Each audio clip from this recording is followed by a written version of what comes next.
नमस्कार, मैं अभिषेक उपाध्याय। आप देख रहे हैं टॉप सीक्रेट। हम आपको टॉप सीक्रेट पर अयोध्या के राम मंदिर मामले से जुड़ी हर बड़ी खबर, हर बड़ा खुलासा यहां पर दिखा रही है। खबर हमने ब्रेक की है, इसके सारे किरदार आपके सामने रखे हैं और आज फिर एक बहुत बड़ी स्टोरी ब्रेक कर रहे हैं। बहुत महत्वपूर्ण है ये स्टोरी है राम मंदिर की एसआईटी से जुड़ी हुई। आप कल्पना कर सकते हैं, ये जो राम मंदिर की एसआईटी के मुखिया हैं विजय विश्वास पंत, जो लखनऊ के कमिश्नर हैं, क्या इनके पास एसआईटी के तहत राम मंदिर की जांच करने का नैतिक अधिकार है क्या?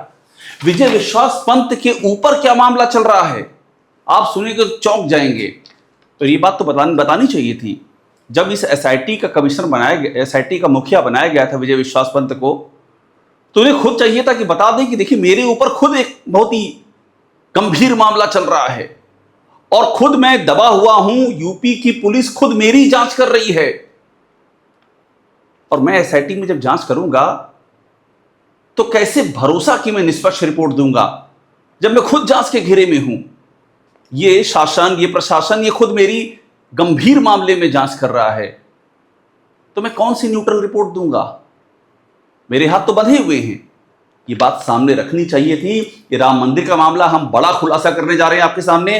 हम आज आपको बताएंगे कि राम मंदिर की एसआईटी के मुखिया विजय विश्वास पंत के ऊपर कौन सा गंभीर मामला चल रहा है और क्या ऐसे अधिकारी को राम मंदिर की एसआईटी की जांच का मुखिया बनाया जा सकता है।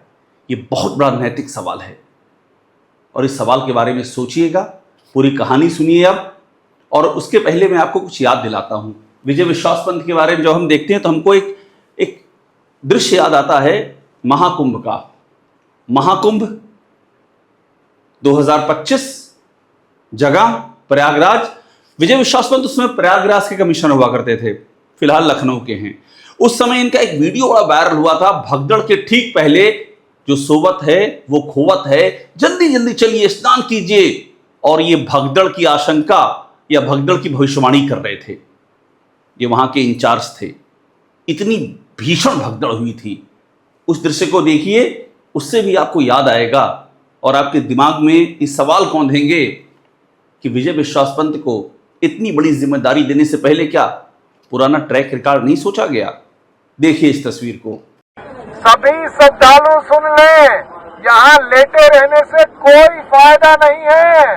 जो सोवत है सो खोवत है। उठिए उठिए, स्नान करिए।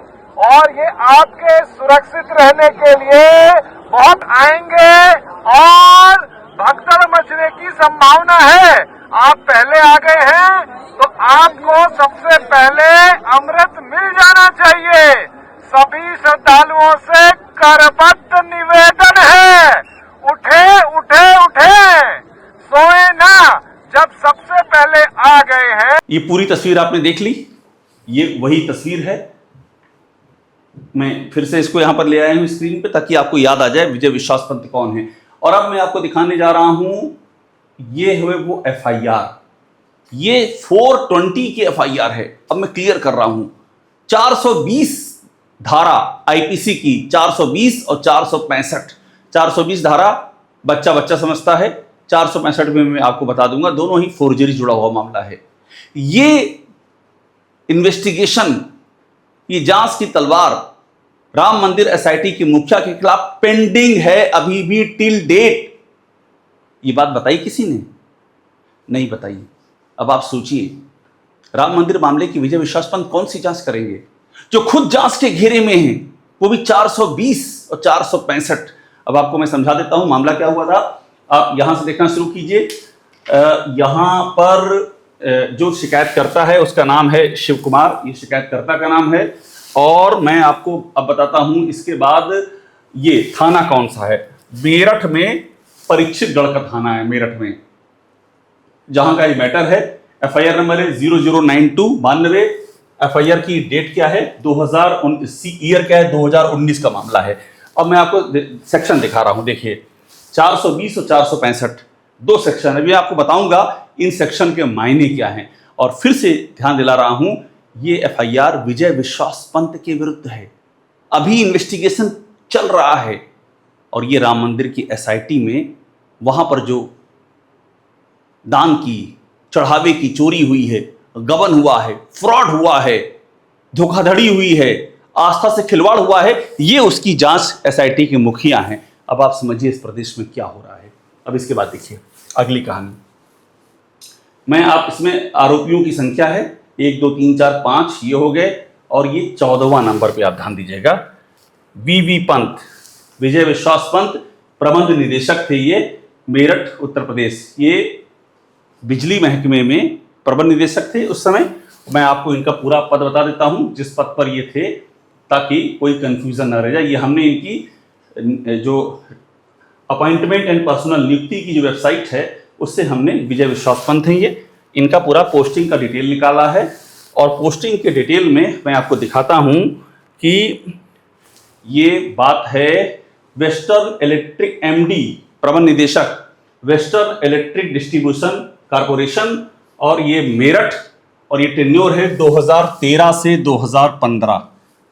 ये देखिएगा 2013 से 2015 मेरठ, और MD western electric distribution corporation, इसके प्रबंध निदेशक थे। पश्चिमांचल विद्युत वितरण निगम के ये एमडी थे, उस समय की बात है ये विजय विश्वास पंत। साल मैंने बता दिया आपको 2019 में जब ये एफआईआर होती है। अब मैं आपको बता देता हूं कि एफआईआर में क्या था और आरोप कितना संगीन है। हमने बात की जिन्होंने एफआईआर कराई, उनका नाम है शिव कुमार। शिव कुमार के बारे में आपको परिचय दे दूं, वो हैं कौन? शिव कुमार देखिए, एक दुर्गा इलेक्ट्रिकल ये उनकी फर्म का नाम है और जनपद मेरठ में है। इन्होंने इस एफआईआर में लिखा हुआ है कि इन्होंने 3 ये गांव हैं मेरठ के, छुर, कालंदी और मुल्हेड़ा, यहां पर इनको काम मिला था विद्युतीकरण करने का, इलेक्ट्रिफिकेशन करने का। अब ये हमने इनका इंटरव्यू किया, इन्होंने हमको बताया कि इन्होंने अपना काम पूरा कर लिया, और काम पूरा करने के बाद जब पेमेंट की बारी आई तो इनके काम को अधूरा दिखा दिया अधिकारियों ने। अधूरा कैसे दिखा दिया? फ्लूट लगा के, जहां काम पूरा हो गया था उसको फ्लूट लगा के मिटा दिया। और क्यों? क्योंकि कमीशन चाहिए था, रिश्वत चाहिए थी, इनका आरोप है। यानी कि काम, बिजली का काम, बिजली बिछाने का काम पूरा कर, इलेक्ट्रिफिकेशन का काम पूरा कर चुके थे जिन गांवों की बात है। इसके बाद भी इनका आरोप है कि अधिकारियों ने कहा कि नहीं पहले कमीशन दीजिए। इनका आरोप है कि कमीशन इतना ज्यादा था कि देने में सक्षम नहीं थे, और जब कमीशन नहीं दिया तो इनके पूरे किए हुए काम को फ्लूट लगा के उसका अधूरा दिखा दिया। सुनिएगा इंटरव्यू का पहला हिस्सा शिव कुमार के। आप जब विद्युतीकरण कर रहे थे तो मामला क्या हुआ, संक्षेप में बताइएगा, और विजय विश्वास पंत का नाम कैसे आ गया, उनका रोल कैसे आ गया इसमें? मैंने 2007 में अंबेडकर ग्राम विकास अंबेडकर योजना के तहत 2 अनुबंध के तहत कार्य लिए थे। कार्य लेने में जो कार्य किए गए, सुपरविजन में कार्य हुए, कार्य संपन्न हुए, उसकी कार्यपूर्ण रिपोर्ट चली गई। इन लोगों ने कमीशन खोरी, इनके अधीनस्थ अधिकारियों ने कमीशन खोरी करने के लिए, मेरे पूर्ण हुए कार्य को बिल पास ना करने के लिए, कमीशन मांगने के लिए, मतलब पास करने की एवज में कमीशन मांगने के लिए, जब नहीं मिला तो इन्होंने फ्लूट लगा करके उसमें हेरा फेरी करके वो कार्य शॉर्ट दिखा दिए, कार्य मतलब पूर्ण दिखा दिए। मतलब जो आपने काम पूरा कर लिया था, इन लोगों ने फ्लूट लगा करके दिखा दिया कि काम अधूरा है, और क्योंकि कमीशन चाहिए था, कमीशन चाहिए था सर। अब उसके फ्लूट लगाने पे मैंने सूचना अधिकार में सूचना मांगी, तो मुझे लखनऊ से सूचना देने पे दंड लगा केस बंद कर दिया। फिर मैं आयोग के खिलाफ हाई कोर्ट गया। हाई कोर्ट ने वहां से जब आदेश दिए कि 1 महीने में सूचना दिलाई जाए, जब मुझे सूचना मिली 2015 में 2015 में आपको सूचना मिलती है, और उसके बाद फिर आप कानूनी लड़ाई लड़ते हैं, और 2019 में जाके केस दर्ज होता है। मुझे बस ये बता दीजिए कि विजय विश्वास पंत ये जो अभी लखनऊ के कमिश्नर हैं और राम मंदिर की एसआईटी को हेड कर रहे हैं, इनका क्या किरदार था आपकी इस एफआईआर में? क्योंकि इनका नाम भी है, आखिरी नाम इन्हीं का है इसमें, जो टोटल शायद 14 नाम है ना, 14 नाम है सर। उसमें 14वां नाम विजय विश्वास पंत का है। क्या जब मैंने यहाँ प्रबंध निदेशक महोदय के सामने मैंने ये प्रकरण उठाया कि सर इन्होंने कार्यपूर्ण, जब मुझे सूचना मिल गई इन्होंने कार्यपूर्ण पूरा हो चुका था, इन्होंने फ्लूट लगा करके हेरा फेरी करके मेरे खिलाफ एफआईआर लिखाई है, सामग्री शॉर्ट दिखा करके। सर इसमें ये प्रकरण है, तो इन्होंने जांच कराई, जांच में ये प्रकरण सामने आ गया, तो इन्होंने एफआईआर नहीं कराई। इन्होंने उनको बचाने के लिए उस प्रकरण को दबा लिया गया और कोई भी कार्रवाई नहीं की। इनके ही पीरियड में जांच हुई है। मतलब विजय विश्वास पंत ने जो इस मामले के आरोपी हैं उनको बचाने की कोशिश की और जांच इनके पीरियड में हुई है, जांच इनके पीरियड में हुई है जिसमें इन्होंने बचाने की कोशिश की। सर अब आप समझ गए होंगे कि किस तरह से कितना गंभीर आरोप है। अब इसमें हमने ये भी पूछ लिया कि विजय विश्वास पंत का किरदार क्या है। इन्होंने बता दिया कि उस समय विजय विश्वास पंत वहां पर इंचार्ज थे, प्रबंध निदेशक थे, एमडी थे और इनके ही ये जो पूरी जांच का जिम्मा है वो इन्होंने संभाला था। जांच हुई थी, उस समय जब जांच हो रही थी तो ये इनका टेन्योर था और इन्होंने बचाया ऐसे अधिकारियों को, उनको बचाया, एक्शन नहीं होने दिया। और जबकि ये मामला कमीशन खोरी का था, ये मामला रिकॉर्डों में हेरफेर का था। और मैंने आपको बताया विजय विश्वास पंत के खिलाफ जो एफआईआर हुई है, ये पढ़ लीजिए, 420 और 465 ये धाराएं हैं। मैं अब आपको इन धाराओं का मतलब भी समझा देता हूं। पूरी रिसर्च करके हम इस खबर को सामने लाए हैं, क्योंकि ये मामला कहां का है, राम मंदिर का मामला। ये देखिए 465 पनिशमेंट फॉर फोर्जरी, फोर्जरी है। whoever commits forgery shall be punished with imprisonment either discretion or return which may extend to 2 years और फाइन। इसमें 2 साल की सजा है 465 में। और दूसरा आते हैं 420, इस धारा से आमतौर पर लोग वाकिफ हैं। इसमें चीटिंग और dishonestly inducing delivery of property, और इसमें लिखा है कि 7 साल की सजा है, बीच में एक्सटेंड अप टू 7 ईयर्स। ये 7 साल की सजा का मामला है जो विजय विश्वास पंत के विरुद्ध है। एफआईआर दर्ज है, जांच चल रही है। अब मैंने आपको बताया एफआईआर कब दर्ज हुई थी। एफआईआर दर्ज हुई 2019 में। अब आपके जहन में होगा कि ये चल रहा है 2026, तो तब से अब तक हुआ क्या, ये बहुत महत्वपूर्ण सवाल। देखिए 2019 की एफआईआर है। हुआ ये कि जिसकी आशंका थी कि पुलिस ने एफआईआर लगा दी, कहा कि नहीं कोई आरोप नहीं लगा, कोई आरोप नहीं मिला।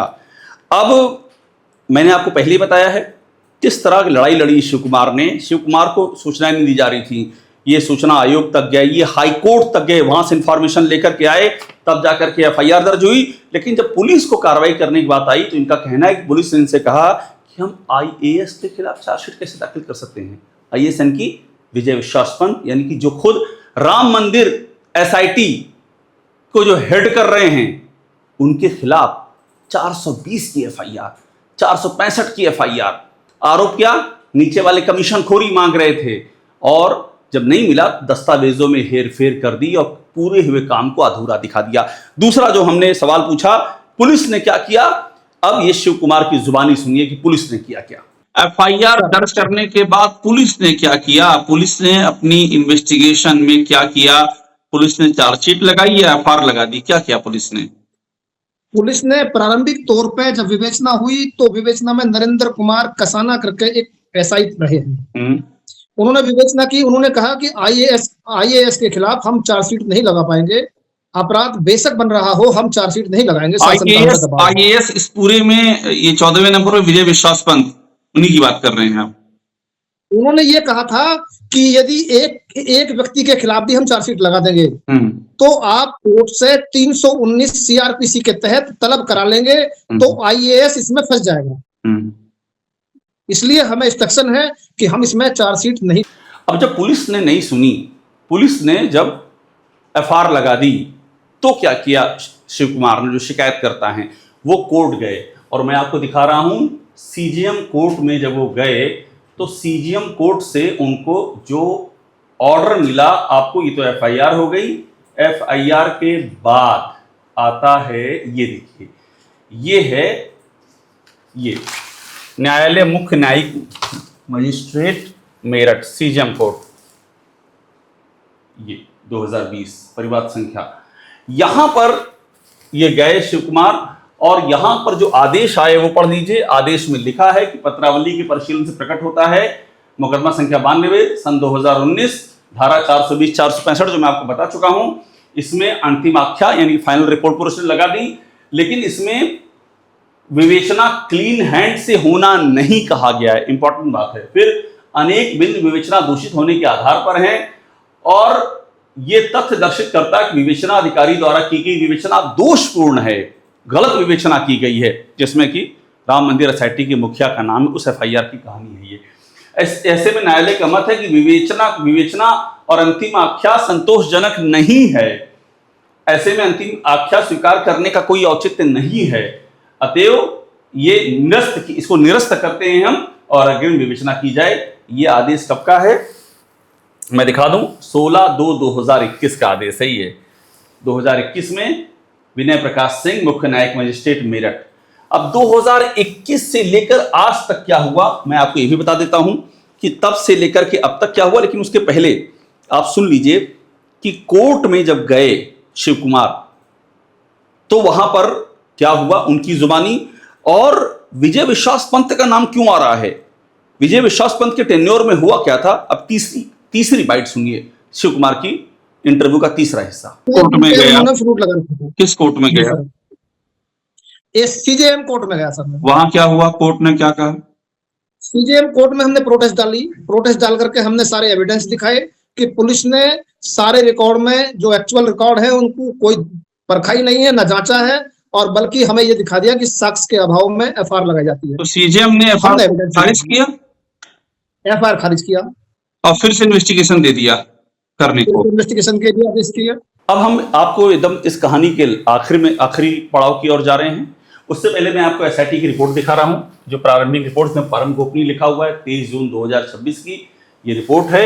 ये अपर मुख्य सचिव गृह यानी कि संजय प्रसाद को प्रस्तुत की गई थी। इस रिपोर्ट के आप आखिर में देखेंगे तो ये लिखा हुआ है साफ साफ इस रिपोर्ट के आखिर में, विजय विश्वास पंत आयुक्त अध्यक्ष एसआईटी। विजय विश्वास पंत अध्यक्ष हैं, किरण एस सदस्य हैं, नील रतन सदस्य हैं। विजय विश्वास पंत इस एसआईटी के अध्यक्ष में एक ही चीज सामने लेकर के आए होता कि कोई चीज डाउट ना रह जाए। अब ये जांच कर रहे हैं, ये एफआईआर हो गई, ये मैं आपको दिखा चुका हूं। इसके बाद ये कोर्ट का ऑर्डर हो गया, ये भी मैं आपको दिखा चुका हूं। ये सिविल लिस्ट है, उस समय किस पोस्ट पर तैनात थे विजय विश्वास पंत मेरठ में, मैं आपको ये भी दिखा चुका हूं। किस तरह की सजा का प्रावधान है।